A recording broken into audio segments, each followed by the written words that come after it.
You wonder what goes on off camera? Now you're going to learn. The last day of SportsCenter in Los Angeles, because you shut the door on its tail, which now lays severed in the kitchen. Picked the cat up that night with the that night the tail had gone from that to about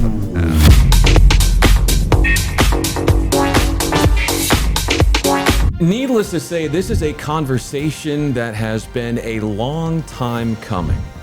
For 23 years, Neil Everett dominated the airwaves as an anchor on ESPN SportsCenter with that bubbly banter, the wit, the pop culture references, and the energy. How can you forget the energy? The guy knows his interviews. He's a maestro at the interview game, and he joins me today. The man has done a lot of interviews, but this one's going to be a little bit different as we get to know Neil a little bit more than maybe you do. I'm Bryan Fenley, and Neil, it's so glad to have you here. You did all that without a teleprompter. That's impressive. Could you do that? No, not as smooth as you. Not as smooth as you on that. I'm out of practice too. What does it mean to you, the fact that a lot of people will come up to you and say, Neil, you are why I got in the business? I'm saying that for myself, and I know a lot of other people have looked up to you, and you've been the reason other people have gotten in the biz. Well, I'm part of the reason, so it's a huge compliment. And, and then, you'll pay it forward. And that's all, that's what matters. We need more good people than bad people. Speaking of good, you were good when we look back at your upbringing, and I saw, and I have a hard time wrapping my head around that you are an offensive lineman. I'm looking at your stature here, and I'm thinking Neil Everett in high school was an offensive lineman, and you were on the D line. Yeah. How ferocious were you once the ball was snapped? Yeah, I had some anger issues back then. But yeah, it was good. It was good. I was probably $150 wet. But sometimes it clicks, and that clicked, and it was the team concept. It's probably why I gravitated towards the career I did, the team concept. It's what you miss the most when you're out of it. You miss the team concept. It's what you look forward to getting back in. You want to be part of that team. How ferocious were you when it comes to the number of tackles you made in the backfield? Well, I just played as hard as I could, and if I got a tackle, I made a tackle. There was no sack dance back then. I can assure you of that. How did you take coaching back then when you were on the field, high school practice, during games? I took coaching well because I was raised by a basketball coach, a high school basketball coach. So my stepfather. So I understood how the cow chewed the cabbage. How much did you feel like growing up with your stepfather being a basketball coach, that he was playing the role of basketball coach or being coached to you even when you weren't on the court, as if he was playing, and maybe he couldn't help himself when you were a kid, coaching you when it wasn't in competition? Well, in competition, I didn't play for him. I went to a different school. So, but his name was Coach. That's what I referred to him as. So he was always on, and I was always the student, which I was fine with that. What about you right now still feels like you're the student? What about me right now feels like I'm still the student? I guess, you just learn, you're learning, you're trying to figure out what's in the next chapter, which there's something studentish about that. Inquisitive, want to know what's going on. I know I'm inquisitive and wanting to know what was like for you in Spokane and the time you spent there in your formative years. How did that impact the way you view the world and your perspective on life? Well, I'm not sure Spokane had that big of an influence. It's your parents who were the ones who have the big influence. My parents could have been living on the moon, and I'd be all right because of how they raised me and the friends that I had and how their families raised them. So that could have been Spokane, it could have been Seattle, it could have been Portland, it could have been the moon. Before the fame and before working in television. The fame. Let's talk about the fame. You're underselling yourself. You've always been a humble guy, but you carry with you a confidence as well. But before all of the limelight that you've experienced, who were the biggest fans of Neil Everett before everybody got to know who you were? Probably the folks in Hawaii.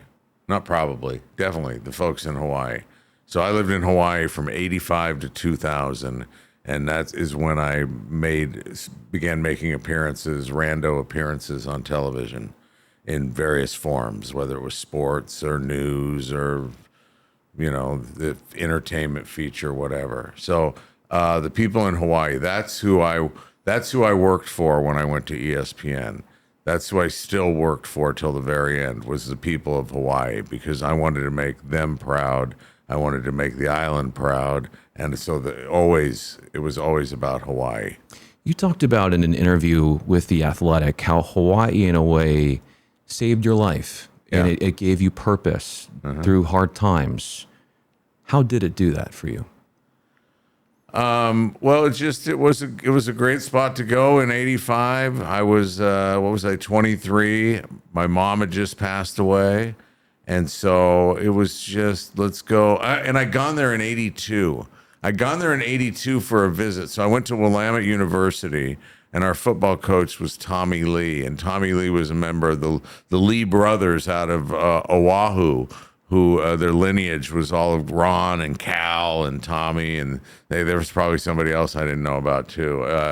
But anyhow, so there were a lot of Polynesians at Willamette in Salem. And so after my second year, one of my frat brothers who was from Hawaii said, "Hey, do you want to come over to my house for a month?" I couldn't have found Hawaii on a map. I probably couldn't have spelled it right. And then when I got there, I'm like, why doesn't everybody live here? So I spent a month there, and then that's what drew me back there in 85. Yeah. But you transferred from Willamette. And I transferred from Willamette to Oregon. Yeah. What spawned that? I was just, kegs was not a major at Willamette. And it was a definite minor at Oregon. So, I knew I wasn't being my best self. So it was time to move on. When you were a student at Oregon, obviously you went through a tremendous tragedy. Who was there by your side to help you through that?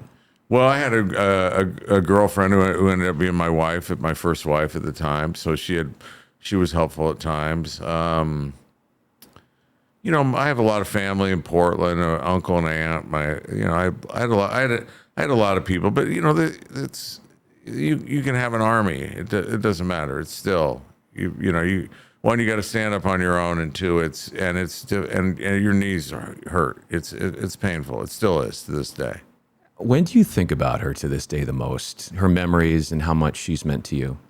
You're talking about my mom, Your Jackie. Mom.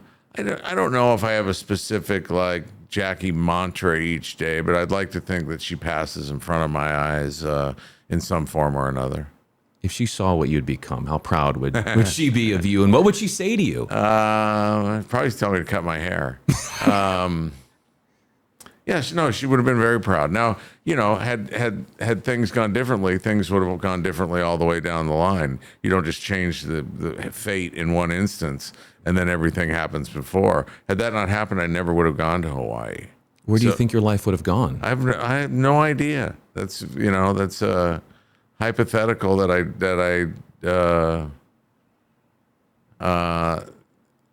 I've never explored past the first step, knowing it would be different. But I don't know what would have happened. I imagine I would have stayed in the Northwest because I loved my mom that much. I wouldn't have gone to Hawaii to be away from, to get away, to be that far away from her. Your stepdad, how did he show you growing up how much he loved you? Well, listen, he by grabbing your head and giving you a noogie. He just by example. I mean, he just was a dude, and it was Coach or Big Dave. Those are two good names, and I had four brothers because of it, and they were all dudes too. So I went from being a mama's boy, not that there's anything wrong with that, but I went to that to having 5 dudes, part of my family. So I was really blessed. How young were you when he entered your life? I think I was 5, maybe 6. I don't know. I was young. And my mom and dad, who my dad split, my dad's still alive. Great guy. I can't wait to spend time with him. So, things happen and then you make the best of it. And we made the best of it. And everybody came out on the other side. you made the best of it in your time in Hawaii, and I've read that you got into some carpentry. I want to imagine and what that was like. What was it Not like, good. It wasn't you, good. Neil, being a carpenter? It wasn't good. One of my buddies he was the contractor. So he brought me along. He gave me whatever menial jobs he could just to give me a couple bucks. But, it's like, I like to fish. I'm not a fisherman. That day, that summer, I did carpentry. I wasn't a carpenter. You also were on the assignment desk. Yeah. You answering phone calls, you also working in hard news. Yeah. You've done that. Yeah. With your personality, I find that might have been another life for you. But what was it like having to deal with that part of your life, the hard news, and before you really got into sports? Well, I had no resume, so I could be whoever I wanted to be. And for hard news, you got to be the hard news guy. And for the cigar bar at the Kahala, you got to be the entertainment guy. And for the Hawaii football game, you got to be the sports guy. So you adapt like you do anything in life. When you were delivering the news in Florence, Oregon, your first on-air job, Yeah. if I was tuning in, what am I going to hear? Your cadence, your delivery, the words you use, what that was going to sound like? Yeah, that was where it all started because I had never, Oregon, I was not, Oregon, because I came after 2 years at Willamette, I just jammed as many courses as I could, but I hadn't established any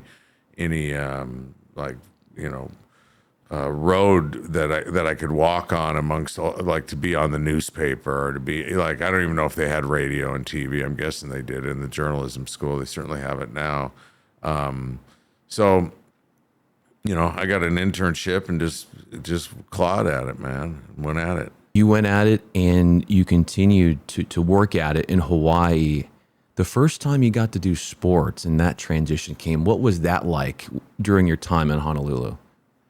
Well, I was like a kid in the candy store. I mean, there's old video of me. I look like I'm about 12, and I got about 16 lays on, and green as grass, but happy as hell.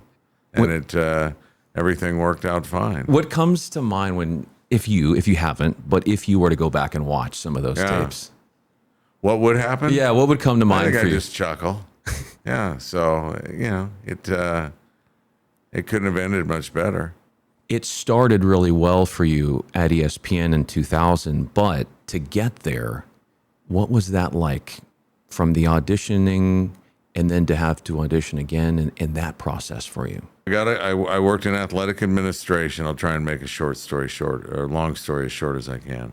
I worked in athletic administration. One of our kids, basketball players, was an East Coast kid. He met an agent back east, said, "You should check out my boy in Hawaii. He's not on a lot, but he's funny." So this guy calls me up and he says he's an agent. He wants to represent me. And I said, "Dude, I'm in Hawaii. There's nothing I need from you. I am fine. I'm living here. I will die here." And then at the last second, Brian, I thought, you know what? I'm going to tell him, get me an interview at ESPN.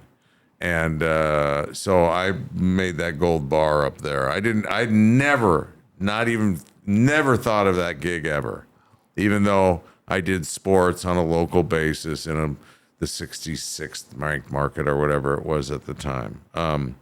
I think it was kind of a way, okay, I'm going to throw it out there so I can say I said it. And also this will get this guy, he won't bother me now.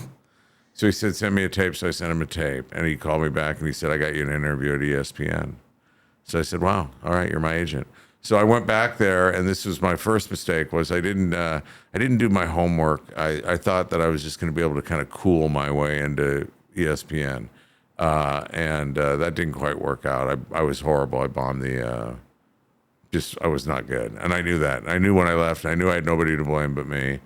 And I went back and I was like, "Hey, well, at least I lost, but I'm going home to Hawaii. So there's a win in there somewhere. There's a win to be found." Went back to Hawaii.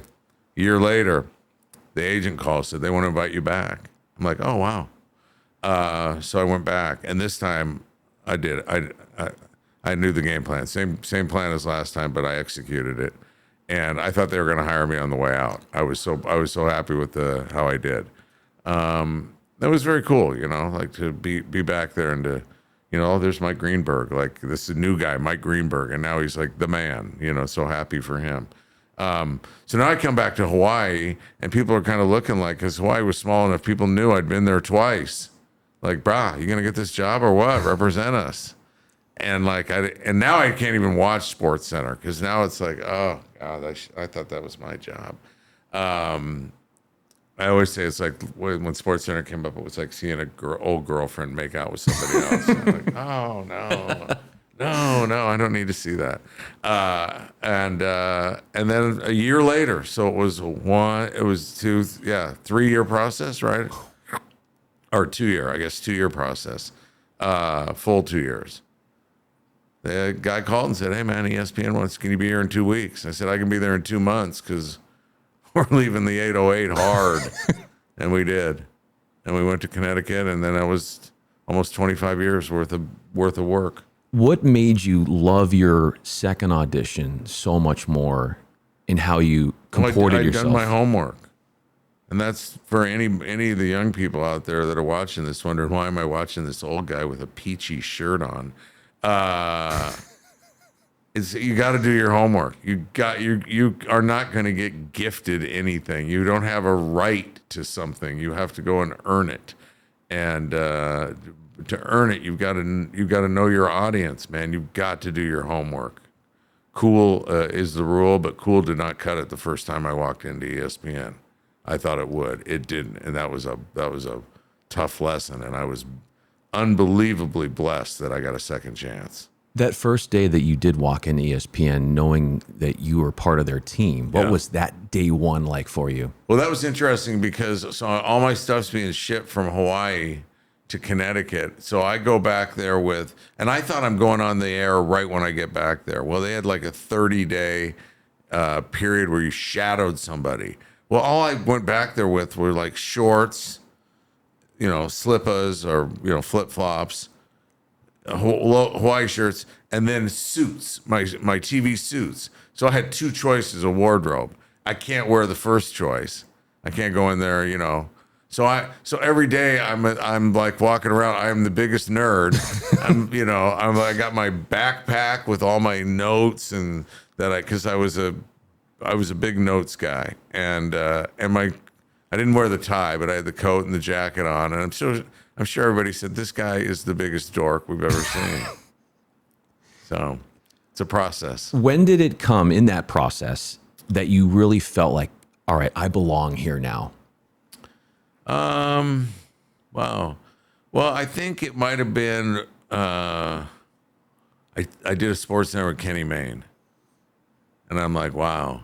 And then I did something with Dan Patrick, and I'd done with Stu Scott. And so when Bob Lee was talking to me, that stuff like that. Berman said, hey, I'm like, oh, God, I hope he got some on me because, he was the best. So, yeah, I think that was it. Another one of the guys that you shared the anchor desk with for so many years, Stan Verrett. Yeah. Had a nice, I guess you could call it a tribute to you when you moved on from ESPN, just the nice words that he explained and how much you had meant to him and that you guys were quote unquote brothers for life. Yeah. When you hear that, how does that resonate? Well, I'm glad he feels that way because I feel that way about him. So I would be bummed if he felt any way differently. You don't walk beside a man as long as we did without getting a feel for him one way or the other. And I love the guy. Green room before LA SportsCenter, working with him, figuring out how the show was going to be operated and who's going to do what and who's going to say this and who's going to stand in front of the graphic and have the still shot away from the anchor desk. I know you would oftentimes pull away and do different types of shots when introducing packages or highlights. Having those conversations before, but also what was it like talking with Stan during the commercial breaks about like what was going on, how are we doing this, and how are we going to move forward with You know, we didn't have to do much of the prep that before the show that you were leading to, and we definitely didn't do it during the show. It was just all organic. I didn't read what he wrote, he didn't read what I wrote, and then we just boom, and we never said here's a good place to say is it bad, it's not good. We just happened, and there was not a whole lot of practice involved in it. It was funny, and we said it, and hopefully it worked, and I mean, I'm just thinking of some of the times Stan walking down the street, and we put a little dancing Mimi on top of him, and I'm like crying, laughing. So yeah, it was just meant to be. Is he as good of a golfer as he says he is? Well, I think he's pretty steady. Now I'm not a steady golfer, so I've never been out with him. But one of these days, I'm gonna go play 9 holes with him. But I know he's gonna be good because that's the kind of dude he is. He's not gonna be far this way and far this. He's gonna be right down the middle. He's gonna look tight. He takes life seriously when it comes to his golf, and it's fun to be a part of it from a distance. Golfing with you looks like what? Well, we're gonna take about 50 shots for 9 holes at least. So 50 is that's I'm all right. What are we wearing? Just nothing that matches. Yeah, not at all. What part of your golf game is best? My buddy said I just went to the range yesterday because I play in tomorrow. I play 9 holes at Penmar. It'll be the 4th time I played 9 holes since I've lived here, and I've lived here 17 years. What part is my buddy told me if you can hit a 7-iron, you can hit anything. And I went to the range yesterday in the 7-iron. I was killing it. But I don't have I can't hit it like 200 yards. Like that's beyond me. I can't move my back. I can't move my body. My backswing is like to here, and then it's. So it sounds like a little Charles Barkley-esque. I hope it's not that bad, but it might be. Yeah. If you're putting up 50 shots in 9 holes, I think you might be better than Charles Barkley as far as what he's. Although well, I did. It's at Penmar too. That's not a long course, but that is true. When you're not having the greatest of rounds, how hard are you on yourself? Not at all. When are you hardest on yourself in life? Probably. I have a hard time telling people no. And then I worry about it that I've disappointed them, and it's like I need to get over that. Where do you think that came from? I'm sure it's an abandonment thing from way back when. Sure. Abandonment to a band in the form of you love your music. You absolutely love your music. That was a segue right there. You like abandonment to a band. I'm like, where's he going with this? Oh, music. Nice. You see what I did there? That was really sharp. That was clever. All right. Watching this guy for as long as I have, I pick up a thing or two, but music concerts, how is that therapy for you?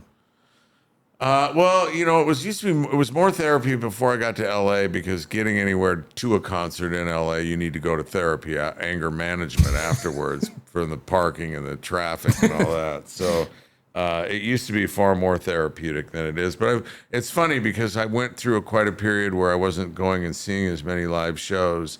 And then this year, I'm like, you know what? I'm getting to that age where I'm not going to be able to go as often as I want. So put a bow in, some of these and make sure you go see them again. Like tickets for Robert Cray, who's a bluesman, went on sale the other day. Well, Robert Cray was our bar band for a week at a Eugene bar at the University of Oregon that I bartended at. So that was 1984. And here Robert Cray is playing still. So I'm like, you know what? I got to go see him for seeing him's sake. Are you singing if I was at a concert with you, Are you mouthing the words as they're being spoken? Are you just in your element? How are you handling the experience itself, and who are you with usually sharing those moments with? It's the head nod. That's your thing. I do a lot of head nodding. Yeah. Yeah, and I'm either by myself or with my wife. How did you meet your wife?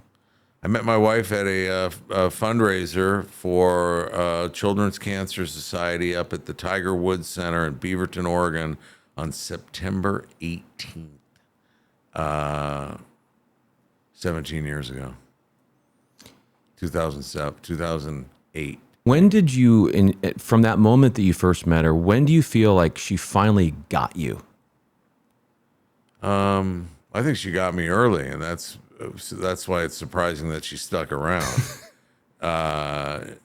So what's been beautiful about for me for this relationship is she stuck with me, and now she gets me, and she gets the best version of me. You make it sound like there were times where you weren't sure whether or not that was going to be the case, but the faith that she has in you, how has that been used as sort of something that's inspirational for you in all walks of life, just knowing how much she supports you no matter what's going on? Well, I think it's human nature. You want to be loved, and if you feel loved, then there's a little more pep in your step. What's it like being a dog or a cat in your house?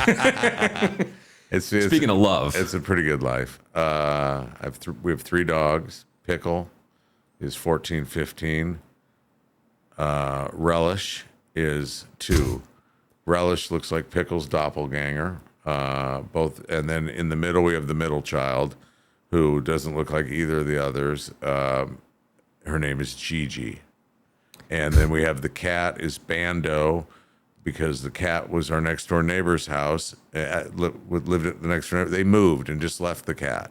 Wow. So the cat got nicknamed Bando for abandoned, and together we all, and my wife Stephanie and I, and together we all get it on. How proud of you are you of what she does, your wife, as far as her livelihood? Yeah, my wife's a mental health therapist, and I've seen her change lives, so including mine. How did she change yours? Just we introduced kinder, gentler, those types of things. Just everything will be all right. How was she kind and gentle with you when you came back to SportsCenter for the very last time? You know what? That was wonderful. She sent me a very positive voicemail, and I love her for that. It was really beautiful. And then she came when I did my last SportsCenter. And this last one where I went down, she didn't go down for that, and I think she was out of town. But the first one when we closed it down, yeah, she came down. Yeah, she's a little thing, but she's my rock. There was one time where she had to be your rock in helping out one of your animals. What's that story? We just shared this story off camera. You wonder what goes on off camera? Now you're going to learn. It was May 19th. I remember the day. Wow. I was getting ready. It was the last day of SportsCenter in Los Angeles, and they had been kind enough to invite me down to make a little appearance during the top plays. And I was getting ready in the back room. There's a knock on the door. My wife said, "I've got to take Bando, the cat, to emergency because you shut the door on its tail, which now lays severed in the kitchen. And but I don't want you to freak out. I've got this. I want you. This is a big night for you." So she took over the medical necessities, got the cat to the ambulance or the hospital. I went and did SportsCenter, and then went and picked the cat up that night. That night, the tail had gone from that to about that. I'm so sorry, kitty. You went right from SportsCenter to the vet? Right after the show. Well, we might have had a beverage, but only one because I was driving to the vet. How'd you make it up to your cat after that? You know what? I had to do a lot of loving on the cat because she had to wear the cone of shame, and obviously her tail wasn't there, and it was, I had to put an ointment on it, and if it gets infected, the cat's, in real trouble. So it was, we had to keep her quarantined to the backyard, so she didn't like that because she's a front yard cat. But it all worked out. Certainly worked out in you coming to Los Angeles in 2009, if I'm not mistaken. To be a part of that team that got to move from Bristol to LA, what was it like being in those rooms and knowing that you were headed out here? It was cool. I mean, they put up anybody interested in going to LA, come talk to one of the bosses, and I kind of knew where I stood in the hierarchy or the pecking order, and I thought, you know what, I think I got a chance at this. And Stan was right there next to me, and I'm like, hey, man, let's make it happen. We did. What would be the record for most utterances of pop culture references that you've had and included in a single highlight you've read? Oh, I'm not a big Fish fan, but I appreciate their music. I was more of the Dead, and I think there are certain people that are both, but it's like my age group. It was, but one time for some reason I can't remember what it was, and I might have done it for Pearl Jam too. I just stuck as many Pearl Jam song titles or Fish titles. Fish for sure I did. I'm not sure if I did Pearl Jam. Fish titles as I could into a highlight, and that was fun. It made some noise, got somebody to recognize it, and that's what you're up there to entertain and inform. And so, when do you feel, and when have you felt most validated? Is it when you're doing something like that and somebody's listening, that it, like, for example, all the shout outs for Hawaii or Oregon or Spokane, where do you feel most validated in what you do in terms of what that's like? Is it being in front of the camera? Is it getting recognized out in public? Where do you rate that as far as a hierarchy? The validation comes from when we do something, philanthropic or charitable for the community, like Project Angel Food. My wife and I are involved in that. So, and that when you go and give somebody a bag of food and they say thank you, that's cooler than House It. Although House It is pretty cool. The first time you used it, do you remember when that was? Whatever, the first time I went on the air, because I told them in Hawaii, I said, I'm taking House It to Connecticut. How many different phrases would you go to frequently? Like, you had a lot of great ones, but ones that you would go to often. How many were in that vocabulary list in the back of your head? I don't even know if I had a list. They just, I just all of a sudden think bartender or she's a beauty or whatever. I don't know. It was just the mind is a mysterious thing, and sometimes I would. Like I thought of after I went on May 19th and I did the top 10, I forgot one of them that I wanted to do because it meant a lot to my nephew, and I completely forgot it. And I was like, What makes for you a good show, and what would make for not the best of one of your shows? What do you go through mentally to say, oh, that was great? Well, if you have a factual error, that's horrible because, ESPN, that doesn't cut it there when you're on top of the mountain, you can't have factual errors. Other than that, just if you feel like you're in a groove, like boom, whooped him again. Or sometimes you're like, God, I can't believe I kicked that guy's name, Johansson.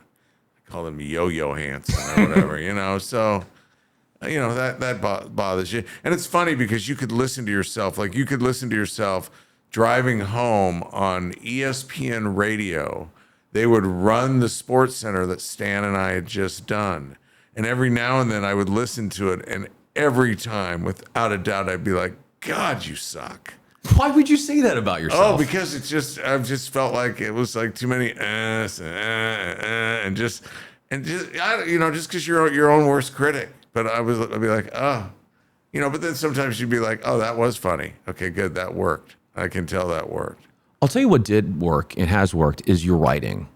That was one of the things that that you absolutely nailed and just you made it and have made it, especially when you were doing SportsCenter, where you just felt like you were having a conversation. It's very conversational writing, very much bringing one into, say, the living room. If you were talking to them and doing the intro or a tag into a package or a highlight, who would you say would be your biggest writing inspirations? I would say Jim Murray was the guy that I was really into when I was young. When I was in Hawaii, Jim Murray wrote for the Los Angeles Times. It's a newspaper. Google it. You'll see what it looks like. And he wrote a column for the Times, and I would go into the newspaper store, look through the LA Times, because I couldn't afford the paper. I'd look through and see if he, Tuesday's LA Times, Jim Murray, oh, he's not in there. Okay, I wouldn't, boom. Go back Wednesdays. Okay, then I'd read it. Be like, all right, right on. Then I put the paper back because I couldn't pay for it. And then I actually got to meet Jim Murray in Hawaii, do an event with him, and I ended up being on the Jim Murray Foundation board. So that's cool. They say never meet your heroes, but he was one of mine, and I was so glad I got to meet him. And he introduced Joe DiMaggio to Marilyn Monroe. Wow. Did he tell you anything about what that was like? Oh yeah, that was the first. I did a whole thing where it was like you were him and I was me, and I was interviewing him like you're doing me, and the first question I asked him, let's start. How do you introduce Joe DiMaggio to Marilyn Monroe? So he worked for Life magazine. Yeah, isn't that cool? It is. Yeah. By the way, how am I doing right now? Yeah, you're ungodly prepared. I mean, I'm like blown away. Like, I mean, how many parts is this going to be? Is this going to be? Is this going to be like we'll let you watch the first one free, but we're going to have to charge you for 2, 3, and 4. There's a paywall if you want to see how the rest of this goes. Well, you've had a pretty eventful day today, right? Yeah. What's been going on? Did we talk about that? No, we haven't talked about it on I had here. a colonoscopy this morning. Get your colon health checked, men and women. I mean, if a certain age and there's certain hereditary markers, and you're absolutely out. You're passed out. I can't tell you how passed out you are. It's amazing. They shoot some of that propofol or however you say it in you, and boom, the next thing you know, you wake up and you're at a bus stop with a bagel catching a ride home. It was amazing. I'm like, wow, what happened? So, yeah. So I am here because I was not going to cancel because of what we talked about. My not wanting to disappoint. See, and that would have disappointed you. You would have understood, but I would have beaten myself up about it because I know you'd put some work into getting this going on, and so I'm so glad I did it. But I'll tell you, this morning at about 10 o'clock, I'm like, wow, this might not have been a good idea for me to tell Bryan I'm ready. Yeah, your wife, what was her reaction? She was like, she goes, you're doing it today? I go, yeah. She goes, good luck with that. So I'm sure she's waiting to go, tell me how it went. And I'll just say, you know what? I started drooling and I passed out. And then they kept the camera on me and they drew like a mustache on my face. Did they really? And no, they didn't. Yeah, they did. You know what you did do? You biked over here. Yeah. Yeah, with a helmet on too. Wear a helmet. But the bike you were using, it had to have been something out of the 60s. No, it looked like it just because it's dusty. But it looks like an old Mary Poppins bike. But no, it's a nice bike. It's a nice little cruiser. Cruise down to Manhattan Beach on it. Good 10-mile run. Yeah. With the little extra time you have now, I was going to ask you, how much time do you have in terms of using that bike and going places? Not as much as I'd like, but I'm still trying to figure it all out. But it's nice to have, and it was nice. When I Googled where this was, I'm like, I'm not going to drive. It says 7 minutes to drive. It said 7 minutes to bike. I can park the bike right next to the surfboard. Of the car, I'm still looking for a spot. And I just clipped somebody on Kenyon Street. Now I'm pissed. Why did I come to this? I had a colonoscopy. But you know what? I can't read your mind. I wish I could. But I think you're having a pretty good time. Oh, yeah. It's very good. Very fun. It is. Now, do we do a wardrobe change or anything? Or do Do we still go with Like this? I go in the phone booth and I turn into Superman, and then you put your Batman costume on. Yeah. Okay. How creative? You would get really creative on SportsCenter. Like you would introduce props. Like what was the most creative you could feel like you ever got? That was more the director. Our first director, Jim Hanneman, was his name.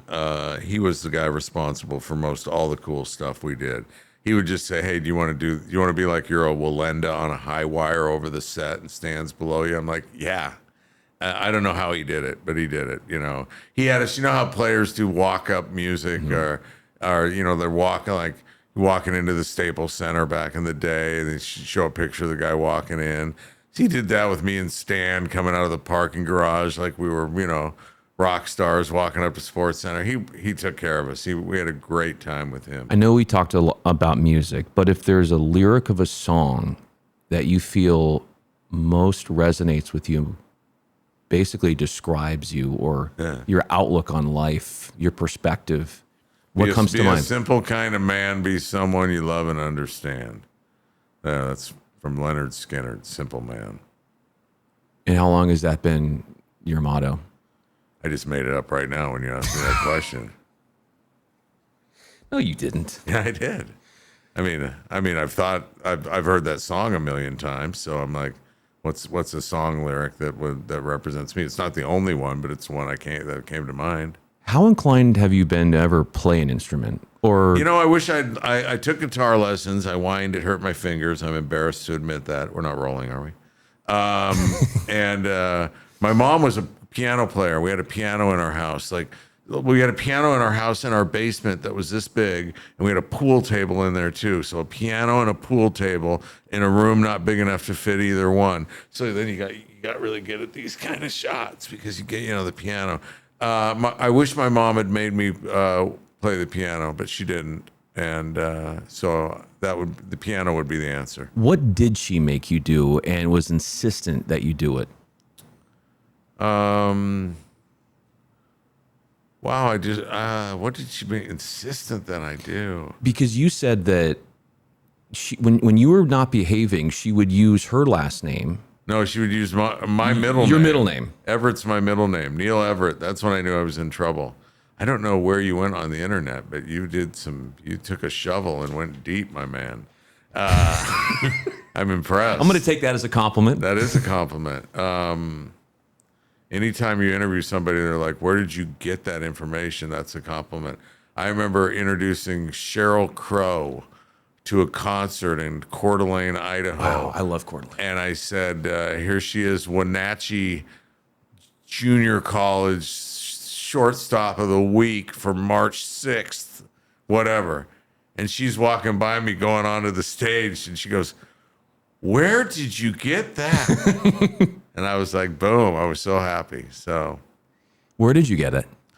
I found it online, just like you found everything about me. It's all out there. But you got to do the work. You got to dig for it. With you got to do extra digging because you don't have social media. No, I don't. No. And you like it that way. Well, it's been easier. I don't have good organizational skills, so social media would have just been adding something that I didn't need to add. When was the closest you ever thought you would be in getting a platform, social media? Like how close were you at one point to? Because I know Stan would always call you out on it. Yeah, no, I've never been that close. There's somebody who runs a Facebook fan page. But I wouldn't know how to get on it. I was going to say, it's okay if you started it and you don't want anybody to know. Yeah, no, I don't want to start it. I don't care. How much time have you saved not being on social media, and how have you used that time to do other things more important? I've been online reading TMZ. No, I always, it's so funny because I walk dogs all day now as part of my life. And the number of people you walk by who are just buried in their phone and just like, there's no Mayberry RFD anymore. There's no, "Hi, how you doing?" They can't hear you. It kind of makes me sad. It does. Because I'm neighborly, Neil. I like to, "Hey, how you doing? What's your dog's name? Are your dogs friendly? Mine aren't." Have you thought about maybe starting a business with this dog walking thing? No, you know what? I would do it. I'd do it just to do it. Yeah, I don't want to charge somebody to walk their dog. How hungry are you to get to that next project? I know you've worked with the Trailblazers. I thought you were going to say, how hungry am I now? That do we take a lunch break? Is it catered outside? Well, so we've got, I'm trying to figure out, we've been going for a while. I know we have this until 6 p.m., but. How long have we been talking? That's a good question. How long have we been going? 45, that's it? Okay, we're not going more than an hour. Okay. In an hour, I'm up and out. What was the question? What was the question? Oh, how hungry? And obviously you're hungry because we're getting close to dinner time. Right. And we've been here for 6 hours.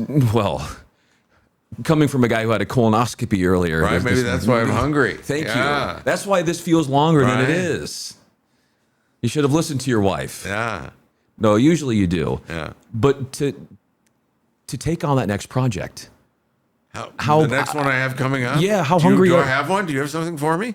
Well, I'm saying, like, you are a guy, you strike me as a guy who will never sit still. No, I can sit still. Really? Yes. Yeah, I'm yearning to sit still. What do you do when you sit still? Are you meditating or what are you doing?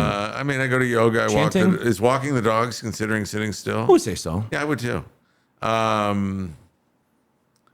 I'm amazed how fast the day goes when you have nothing to do. Yeah. And so, I got the animals that take a great deal of time. I got the house that takes time. And then I'm cooking. You're cooking? Which I've never done before. What are you cooking? I cook mostly fish and nothing too fancy. But I get online and I'll look at a recipe and go like, okay, I can do that, but I'm not doing I'm not going and buying basil. I don't know, I don't even know what that means. There must be a little shaker that's got basil that I can just use. But it's kind of fun. Yeah. Well, Neil, you putting a salmon in an air fryer, I don't know if that constitutes you being a chef. Well, I don't have an air fryer. And the thing is, the salmon that's in my house, I caught. Really? So there. Where did you get it, bro? Yeah. Where did you get this? Air fryer. You weren't on the Santa Monica Pier with your No, I went up to Alaska. Yeah, I went up to Alaska. And then you froze a bunch and then you brought them back? Yeah, I've done that quite often. What about fly fishing? Fly fishing, I'm not good at, but I appreciate it. I wish I was good at it. I know it brings great peace and harmony to those that are into it. I have a brother that he's a fly fisherman extraordinaire. It's his life. He's retired. You're walking the dogs. You're taking care of the house. Yeah. You're obviously Peloton, yoga. Yeah. So a lot of self-enriching things. Yeah, a little cardio. So trying to eat right. So self-care is an important part of your life right now. We're trying, Bryan, to introduce that into the equation. Yeah. Wish we could have a few decisions back from in the past, but so be it. How hard is it? Why is it so hard to eat well when you're in the industry of sports broadcasting? Oh my God. It's so bad. Free pizza. Yes. Got pizza coming. Yeah. Pizza. Is it good? It's pizza. Okay. It's good, but it's not good for you. Yeah, it is difficult. You really got to be disciplined, and then your salad place goes out of business or whatever. And you're like, son of a, so yeah.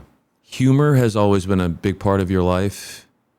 How has humor been there for you, and how have you used it to weather life's challenges? I think what'll make you laugh will make you cry. So you stick with that mantra and you realize, hey, it all comes out in the wash. What's the funniest thing that you've ever heard or that you've ever said? That's putting you on the spot, and I'm sure that's the funniest thing I've ever said. Let me tell you, I've said a lot of funny shit, okay? Yeah, you have. Yeah. I don't know how to judge, because funny is subjective. Who's the funniest thing? Well, listen, my wife is very funny. And my sister has her she's funny. Those are the two people. So they're funnier than you? My wife cracks me up. Yeah. What does she say to you that cracks you up? She's just like, good luck with that. It's just like that. That was so good. Yeah. It's kept me going this whole time. Like, I've had to make sure I was on point here, because when she goes, how'd it go? I'm going to go, it went great, because I was on point, because you said, good luck with that. Almost as a challenge. How did it go wedding day? great. 30 people on the beach, 30. Seaside, Oregon, bare feet. My cousin was our officiant. All the important people were there for the most part. It was wonderful. What was said during that ceremony? Just two people expressing deep respect and deep desire and deep joy at a future together. You strike me as an old soul. I'm old, period. No. I mean, like old soul, as in you have this centeredness about you, and how much does that come from? Because, like, I do my research. Yeah. So there was this quote where you were talking about Hawaii. And you were saying, and this is the like it was like an exit interview or some sort, like from The Athletic, and you're talking about you're an introvert by nature, but the ocean is a healer, the sun is a healer, nature is a healer. You don't say those things unless you're an old soul. Okay. Yeah, we need more of that. We need more of that. Weather is a healer here on the west side. June gloom. Come on, got a nice one today. Yeah, I just And Hawaii was special, like we talked about earlier. So it got into my soul and helped right the ship. Last question from me, Neil. Can you believe this? We have a last Then question. we take a break and then we go more? Yeah. Okay. And we'll be right back. No, I'm just kidding. Then we're going to do it for Deportes. Yes. Had you ever, by the way, now that you said that. Oh, now we're going to Now you extended it. My bad. God. I know. What language, secondary language, do you know best? Oh, you know what? I took 100 years of French, and all I can say is, 3 or 4 sentences. It's embarrassing. What classes? I wish I knew Spanish, though, obviously, because, Yeah, yeah, in Southern California. yeah. What classes in elementary school or middle school or high school did you actually really want to pay attention? What classes did I want to pay attention to? History. I remember in high school, I was in calculus. I dropped out. The teacher said, what are you going to do with your life? And I said, I don't know, but it's not going to involve calculus. Chemistry, same exact thing. Chem teacher, son, what are you going to do with your life? I said, I don't know, but it's not going to involve chemistry. So I always knew I liked to write. You mentioned writing. So I always liked to write. So that's where I gravitated towards. But during, I wish I'd maintained more French than I was able to. You like to write. You like to read history. If you were to study history, what period caught your eye? Oh, I'm reading right now the autobiography of, and I'm not going to think of his name, the guy with the Hearst, William Randolph Hearst, because I went to that Hearst Castle. Yes. And I said, my God, I want to read about this guy. How did he acquire this monumental wealth way back when? That seems like a good, after the Depression, was it cover or live in? Would you say Cover, like, or at least what intrigues you when you want to read something, study it, learn from it? Just if it intrigues me, I'm rereading Tuesdays with Maury, and I don't want it to end because I know how it ends, and I know I'm going to be bummed it ends, and I'll probably cry. Well, it's funny you said that because as we end this, I know you're bummed that it ends. I know you're about to cry. Right? Neil Everett, it's so fun, man. I really appreciate the opportunity here to go places with you. And you showed up riding your bicycle, and that's Neil Everett. Free spirit, as always, one of a kind, and that's why we love you. Thanks so much, man. Thanks, bro.